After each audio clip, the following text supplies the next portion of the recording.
চোট কাটিয়ে গত বছরের সেপ্টেম্বরে নিউজিল্যান্ডের বিপক্ষে সর্বশেষ ওয়ানডে খেলেছেন তামিম ইকবাল।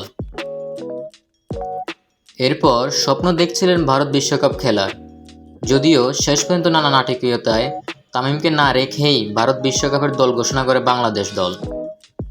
এরপর থেকেই আন্তর্জাতিক ক্রিকেটের বাইরে রয়েছেন তামিম ইকবাল খান। এখনও অবসরের ঘোষণা দেননি তামিম ইকবাল। এছাড়াও সবশেষ ওয়ানডে বিশ্বকাপে বাংলাদেশের ব্যাটিং ব্যর্থতায় দর্শকদের পক্ষ থেকে জোর দাবি উঠেছে তামিমকে ফেরানোর। সব মিলিয়ে স্বাভাবিকভাবেই তাই প্রশ্ন উঠেছে আসন্ন চ্যাম্পিয়ন্স ট্রফি দলে তামিমের থাকা নিয়ে।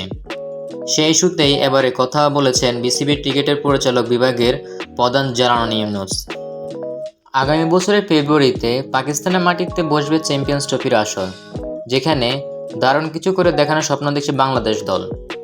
সেই লক্ষ্যে সকল বিতর্ক ফাঁস ঠেলে তামিমকে নিয়েই চ্যাম্পিয়ন্স ট্রফিতে যেতে চায় বাংলাদেশ দল। তবে তামিম অবশ্যই এই বিষয়ে এখনও কোনো নিশ্চয়তা দেয়নি বিসিবিকে।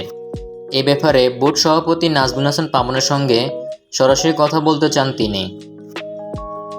সেই আলোচনাতেই এখন আটকে আছে তামিমের চ্যাম্পিয়ন্স ট্রফিতে খেলা না খেলার ভবিষ্যৎ।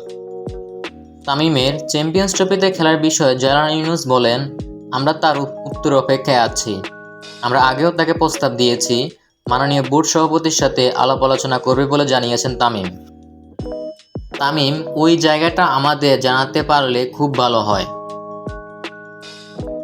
এরকম নতুন নতুন ভিডিও পেতে আমাদের সঙ্গেই থাকুন। ধন্যবাদ।